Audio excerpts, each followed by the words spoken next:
Hello, you're listening to the Streaming Audio Podcast, and this week's episode is a fun one. Possibly too much fun. I might get into some trouble for not working hard enough. But in a rare alignment of our travel schedules, I actually got to be physically in the same room as a colleague of mine, Danica. And we realised we have something interesting in common. We're both developers who relatively recently got tempted into this world of developer relations. So now we don't just build things, we build things and we talk about building things. And it's a weird job. And as we sat down to chat about it, we just thought it was a story worth telling. What actually is a developer advocate? How did we get to this life? And how does all that relate to the cooking habits of the duck-billed platypus? Well, before we get into it, let me tell you that streaming audio is brought to you by developer.confluent.io, which is our education site for Apache Kafka. It's filled with free information about how to build, maintain, and monitor a successful event system. And when you need to get Kafka up and running, then take a look at our cloud Kafka service, confluent.cloud.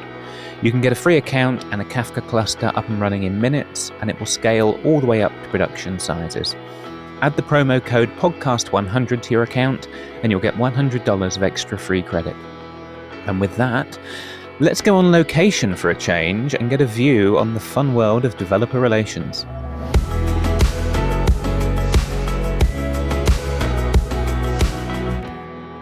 On the podcast today, and live with me if you're watching this on YouTube, we have Danica. Hello, Danica. Hello, Kris. Thanks for having me.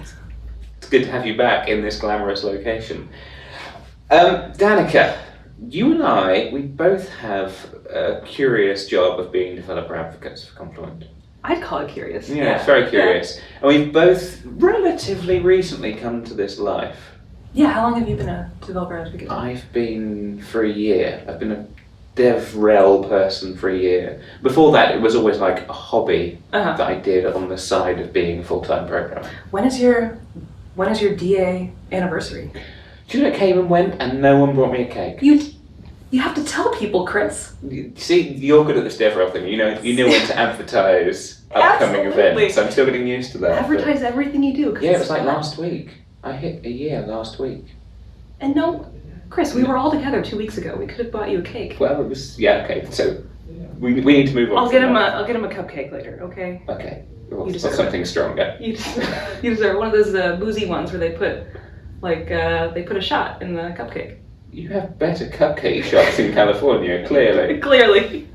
But let's try and get to the main point. Yes. Right, so the question on the table is, how did you actually get into this life? So before we get to that, tell me what you were doing before you got to this life. Yeah, I just had a normal career as a software engineer, I loved it. I actually really, really loved my time as a software engineer, so I probably could have kept doing that indefinitely, honestly. So I was in business intelligence and data visualization for a little bit at Bloomberg. I actually really loved that. I love playing around with visualizations for data, and I think it's really cool to show people who don't really think about data visualizations, like what you can do with it, and to represent data better. And then after that, during that role, I need to let you know, I would build out courses to help people internally figure out how to build visualizations on their own. Oh, really? Yeah. You were teaching people how to do visualizations? I was, which is like the precursor to... Oh, yeah. Slipping down the slope. Exactly. So I got my taste of being a DA when I was building those. So I loved it way too much, building out the courses and talking to people. So from there, I decided to get into more back-end focused software engineering, and I ended up using this little technology called Kafka. Mm-hmm. They were like, hey, do you want to use Kafka? I don't know what that is. Sure, I'll learn it. And yeah, the rest is history, I think. I don't think you can skip over all of that. Maybe, we could piece it together. What were you using Kafka for? Oh, it was really cool. I have a couple talks on that, actually, from Kafka Summit. Don't pitch your own product. Hey, why not? Kris, you have to learn. Okay, that's fair enough. Pitch your product. So I was part of a group at Bloomberg where we were Kafka existed in the company, but we were the first team really to try to use it at scale for mission critical applications to produce market data. Right. So we took this monolith, and I think it was like 10 or 20,000 lines of code that people hadn't touched in a little while. And we're like, hey, yeah, let's move it over to Kafka Streams and see what happens. And it made the system more robust, and it was great. Everyone loved it. Took a while to get there, but yeah. But it was a really fun project, and I fell in love with Kafka Streams at the time, and I really liked talking about Kafka at that point, because after we made that project work, other groups in the company were like, oh, how do we use Kafka? Yeah. So again, I was like, oh, I like talking about technology. Sure, I'm gonna share, our use case with others, and now the rest is history, right? I can say that. I think you can say that. Okay, good. Was that your first exposure to Kafka? Yeah, it was. Oh, cool. And then event streaming in general. Yeah, that was. Because prior to that, I was, like I said, I was doing some BI stuff mostly, and so that was almost 4 years ago, maybe 3 or 4 years ago. So, but that was like a hefty application that we were building. So we got like every auxiliary, Kafka related technology. We touched it all in that process, and we were really pushing the limits of what you can do with Kafka Streams. So it was really fun, kind of really difficult, but it was great. Yeah. On how large a team? There were 7 or 8 of us. Okay. Yeah, but I think only like 4 or 5 of us were working on that at that time. So it was really cool. Yeah. I enjoyed it. I can imagine. Yeah. Well, is Bloomberg, I've not worked for a company quite like Bloomberg, but I've worked for a lot of finance companies, and I imagine they're in the same huge, generally slow-moving, internally companies. I think they, I always hear that about financial organizations, but I think where, Bloomberg's very different from other similar, organizations, in that they position themselves mostly as a technology company, because they're like outside of the market, right? So they've, they make the market run, but they're not held to, I don't know, maybe all the same constraints as other financial organizations, kind of, and they're using a lot of really cool technologies. So the team that I was on, we were in San Francisco, and it was kind of cool. Like the office that we had there was more of a startup feel, where it's like, hey, what cool technologies can we use? And we were given sort of like the freedom to play around with it and see what would work for the company. So yeah, that's cool. And now, so you decided to leave them.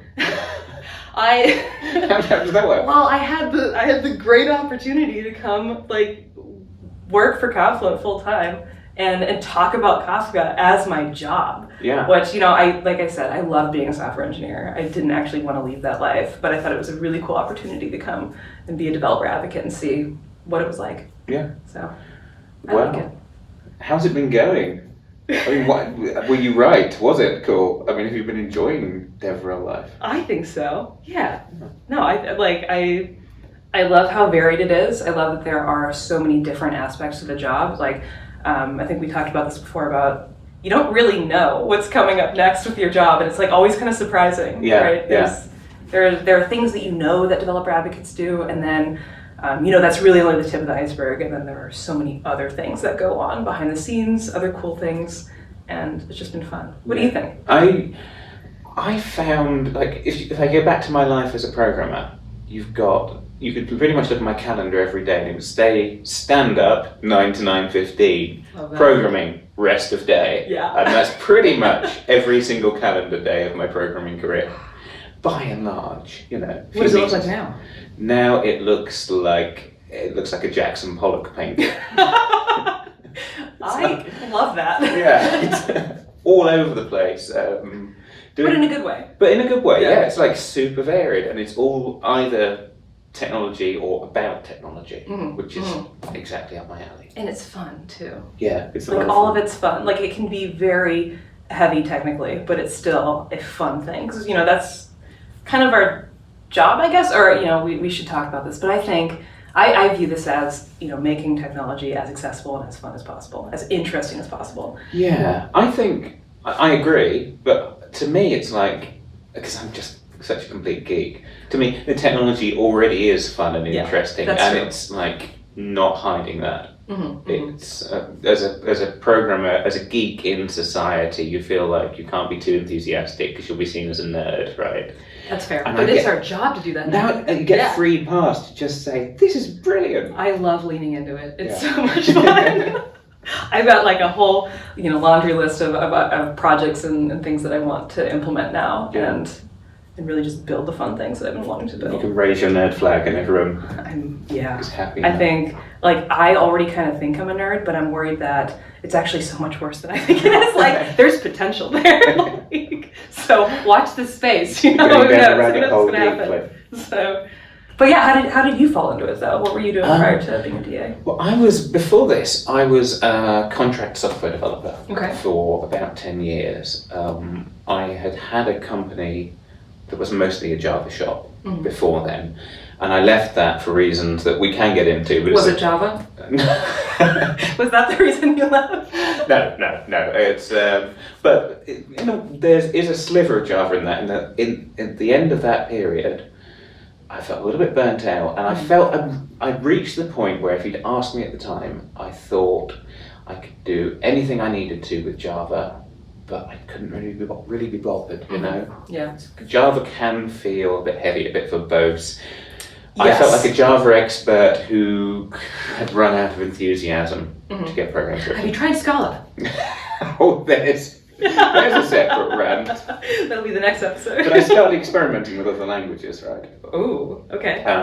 And through various things, I found Clojure, which is a Lisp on the JVM. I wanted to make a little joke in there about you finally found closure in your life, metaphorically or emotionally. Closure. You're such a typical Californian. All your jokes eventually come back to therapy. I just want to make sure we're okay. Everybody, all the time. All the time. Are we good? Just checking we're on a level. Yeah, suss it out. So I did a lot of work in Clojure for a while, and to my great surprise, started getting contract work for Clojure. Is that really baffling? It was, because I thought it was a super niche language, and it kind of is. Oh, so you thought you were being hipster, and then it was like, oh, this is actually mainstream. Was that? No, thank you for accusing me. I thought this is so interesting that even though it's probably going to harm my career, I want to do this for it. But then it worked out. And it turns out that whilst there are far fewer jobs for Clojure, there's more demand than supply. Okay. There are more employers looking for good Clojure people than there are good Clojure people looking for a job. Right. So it worked out quite well for me. Nice. And I did Clojure for a while, and then I got a job working at a company that was half Clojure, half Haskell. Oh. And that's when I was really seduced to the dark side. Seduced. Yeah. Because it was like, stop being ASMR or AMSR or whatever that one is. Seduced. You like that too much. But yeah, I just found that I'm spinning out this story of how I become a DA. Yeah. That's what we do. Oh, okay. You're supposed to do that. Okay. Yeah. Tell me. I'm trying to get to the point. So there I am doing working with these Haskell people. And it's like they've got nearly everything I like about Clojure, but they have a really good type system. And that's when I really went all the way down the rabbit hole of functional programming. Okay. And I spent about 5 or 6 years mostly doing functional programming as a contractor, building event-driven systems. Wow.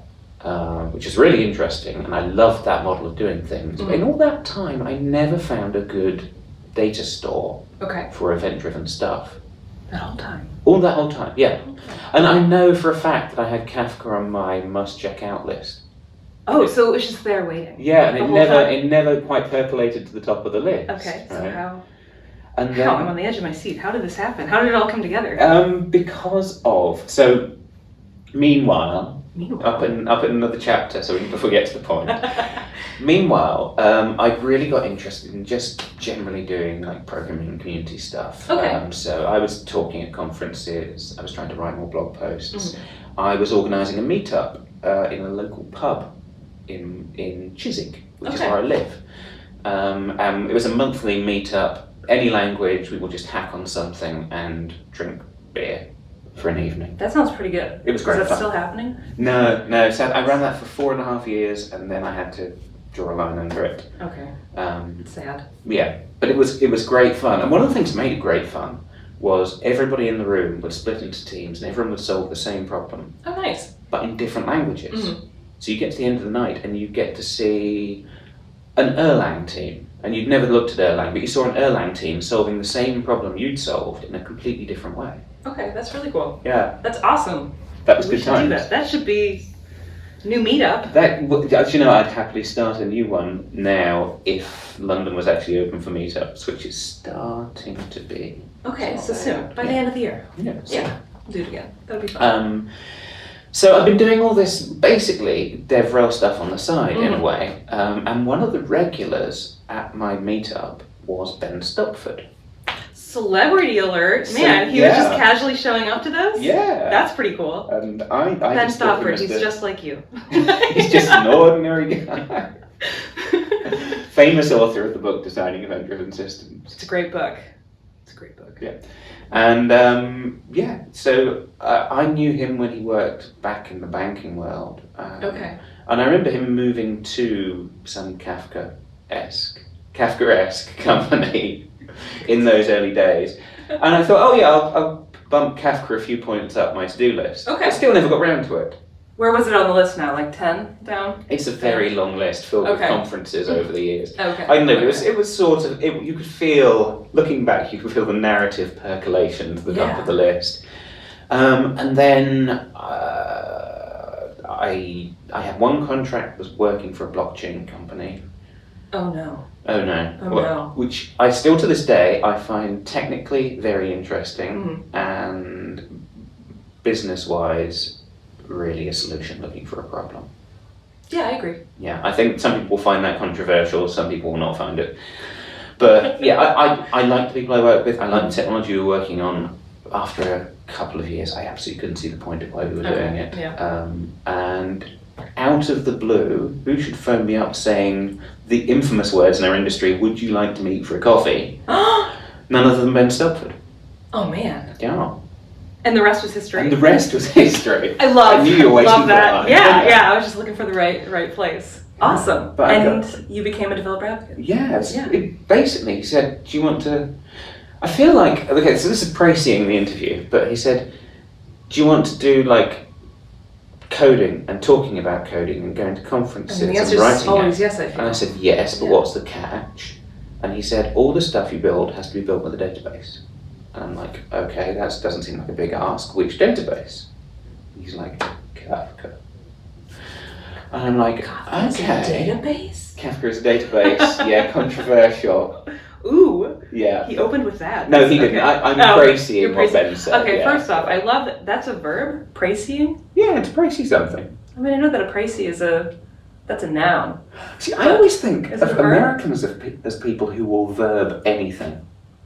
But so, you've just verbed a noun. I've verbed a noun. I think of you as the nation of verbing nouns. Now, you're verbing verb. Is that is that a verb? I think we can verb it.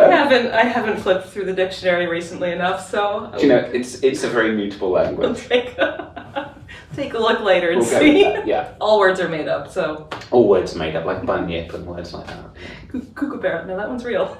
Yeah, it's a real made up word. They're weird looking birds. They are weird looking birds. They look fatter than they should. They don't, it's not even, they look like something out of a Studio Ghibli film. Yeah. But in real life, yeah. It's moderately concerning to me because they're just everywhere in Australia. Yeah. The great thing about Australia is it's clearly from the same planet, but at some point their species just diversified off and you get things like the platypus. And it's incredible. What's going on with that? And also, I think, are echidnas there too? Echidnas, yeah. Yeah, like why do these things all just exist there? Do you know? I love it. Would you like my? I'll give you my platypus trivia because I like the duck-billed platypus. I'm so ready for this. Okay. Okay. 2 bits of platypus trivia. The first is when they first brought platypi back to the Royal Academy of Sciences in London or whatever. Yeah. They thought it was a hoax. They thought someone had surgically stitched a duck's bill onto a rat. Oh no. And it was ages before they realised actually this is a creature that's ruining all our taxonomies. What? Ruining it? Well, the echidna kind of does the same thing, right? Yeah. Doesn't it also lay eggs or something? It lays eggs, yeah. It's a mammal, it suckles its young, it's like, what is it? Is it a mammal, is it a bird? I don't know. Does it have wings? No. Okay, well, the platypus, I guess it's got a bill. Anyway, okay. Anyway, so there's your first fact, and the other great fact, right? So it lays eggs. Yes. It suckles its young, so it produces milk. Got it. It is therefore the only creature in the world that can make its own custard. Eggs and milk. It can make custard. Theoretically. Has anyone done that? Somebody must have done it. I imagine it's a protected species, so maybe we can't do that. Probably, yeah, it seems a bit cruel. It's... But even the theory that they could make their own custard tart would be wonderful. That is fascinating. Yeah. So you're joining us here on the on the Australian Animal Podcast. That's great. Yeah. So reeling this back into Kafka. Yes. Okay. How do we recover? How do we recover? You, I believe, are visiting Australia soon as part of your DevRel life. So I've been told. Yeah. I'm taking you on with you. It's just this weird guy named Kris. Sir Kris Jenkins. He's coming with me. You may have heard of him. Thank you for. I don't think your vote counts, but I like that you're fishing for my knighthood. Sir Kris, I love that it's a palindrome. I want that for you. I think history needs a palindromic knight, and I'm the only person able to step up. Absolutely. If we can start the vote on that, I don't know if that's definitely not a crowdsourced thing. No, but no, if it could be in the future. If there are any politicians listening, we could phone in now or phone in.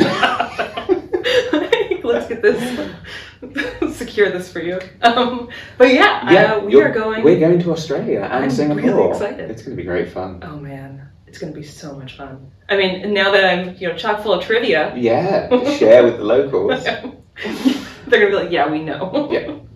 No. So what are we doing while we're out there? What are we doing? Yeah. Entirely too much, but also not enough. So I think it might be the perfect amount. Hopefully, but it'll all be interesting. I promise. Well, this is DevRel Life, right? So we're speaking at a conference. We're talking to customers. Yes. We are some meetups. We're doing a hackathon. We're out there. Yes, like a hackathon workshop. It's all about code in the end. It is. But also we're gonna have fun along the way. So we are speaking at NDC Melbourne. NDC Melbourne, yeah. That's gonna be incredible. I'm really looking forward to that. I think we both speak on the final day of that, the 25th. We do. Right? So here's a little bit of DevRel trivia that if you're not if you're in this life you will know it, and if you're not in this life you won't. So I'll share it. You must have found this. So if you speak at a conference, there are two conferences you're at. There's the conference before you give your talk, and there's the conference after your talk. Yes. And they are two different beasts. Unfortunately, I think we're both speaking on the final day, and I think I speak on the final time slot as well. Yeah. So I only get one conference out of this conference, okay. But you get a little bit more. Yeah. But yes, I absolutely agree. I agree. It's different, right? It's hard to let go of preparing the talk in your mind before you give it. Absolutely. I mean, I'm here with you today because I'm in London for DevOps UK, and thankfully my talk was like right in the middle of the conference. Nice. So I was able to see a couple things beforehand while I was frantically preparing, and it was really nice to see a bunch of really great talks afterwards. So for my second conference, conference number 2. But yeah, no, Australia's gonna be great. We have a lot of great meetups planned and more in the works. Yes. So I think I know I use this phrase too much, but watch this space. Seriously, there's going to be a lot of cool things. You're going to be saying watch this space until you say and the rest was history. Absolutely. Yeah. Why not? I only have a couple go-to phrases. And I do believe while we're out there, I'm being cameraman for your. You're going to record some release notes. I believe so. Yeah, we're going to see if the stars align with all of the upcoming release dates. But yeah, there will be a camera. I'm hoping that we have some really good social media moments, live tweeting and running around NDC Melbourne as well. So we'll put you on TikTok. No, you first. We'll try and figure out TikTok, and then if we figure it out, we'll do some stuff. It's not really a goal at the top of my list, so we'll see if that comes together. But regardless, we will have a lot of really great moments. We will have a camera with us, and I think we'll get a lot of good podcasts out of it as well. I hope so. Some more field recording for the podcast. Yeah, that'll be great. We'll do it run around like the office style, have some really good. Anyway, no, that's a US thing. I think that the US office was better than the UK office. I never saw the office. The UK or the American one, I never saw it. It's just, I think I was traveling at the time and the whole series just passed me by. You were traveling the entire time? I think so. Chris, that is multiple years of your life. It was a busy life. It was all, if you can remember it, you weren't there. Yeah. So you're okay, right? coming full circle here. Yeah, okay enough. Well, I think the takeaway from today is that we've both settled into the DA life, and it is incredible. Yes, it's Right. great fun, and it's a great way to. You know how so many people in this industry get promoted out of programming into management, and you end up managing the thing you love instead of doing the thing you love. And this is brilliant because we get to stay doing the thing we love, but with so much around it to fill out the variety. Yeah, I do love it. Yeah. I do. It's good times. I do. I almost feel bad when I talk to people I know, and we're talking about work, and I just love my job too much, I think. So I want everyone to experience this. For my wife and my mother, I'd just like to remind everybody that it's really hard work too. It is. Yes, super hard work. We're incredibly busy all the time, but I don't think I would have it any other way. No, it's a roller coaster. Sometimes it's incredibly busy, but it's huge fun. Yeah, absolutely. And I get to talk to lovely people like you. Chris. Yeah. Chris. But yeah, so what if you could sum it up? What does being a DA mean to you in like one sentence or two or three? However many sentences you need. Let's see. It's about building stuff and talking about it.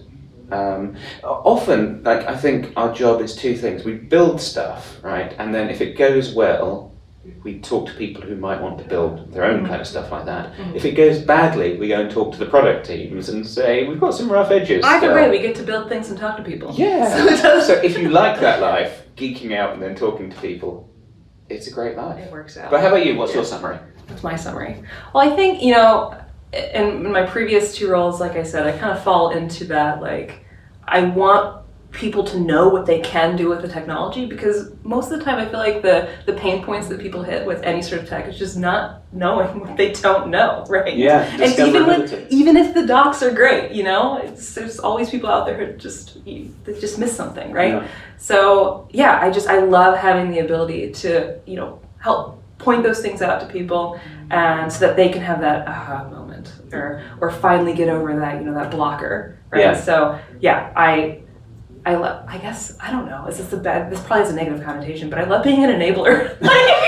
Helping people get what they need out of Kafka, out of the the technologies here. So it's been great. I think that's what it means for me. Yeah. Being an enabler. That's a nice note to end. I'm gonna add that to my resume. Thanks for being on the podcast again. Thank you for having me. This was incredible fun. Cool. I will see you in Australia. Yeah, that's probably the next time I'll see you. Cheers. So. Peace out. Thanks. And there we leave it. The next time Danica and I cross paths in the real world will be in Singapore and Australia towards the end of June. We're going to be doing some conference talks, some meetups, some podcasts, meeting as many people as we can, talking about Kafka. And I can already tell it's going to be a lot of fun, fairly chaotic, and hopefully very enabling, as Danica would say. At the risk of encouraging us, if you enjoyed that, now is the perfect time to click like or thumbs up or leave us a review or whatever your podcast user interface offers by way of feedback. We'd love to hear from you. And if you want to get in touch, you'll find our Twitter handles in the show notes, so drop us a line directly. We are currently hiring for another member of our team, so if that sounded like something you'd like to be a part of, send me a message. I would love to talk to you about it. For more information on Kafka itself, head to developer.confluent.io, where you'll find everything from high-level overviews of what Kafka does well to deep dives into the technology that makes it work. And when you need to get Kafka up and running, take a look at confluent.cloud, which is our fully managed Apache Kafka service. You can get started in minutes, and if you add the promo code podcast100 to your account, you'll get $100 of extra free credit to use.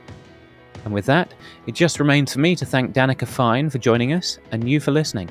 I've been your host, Chris Jenkins, and I'll catch you next time.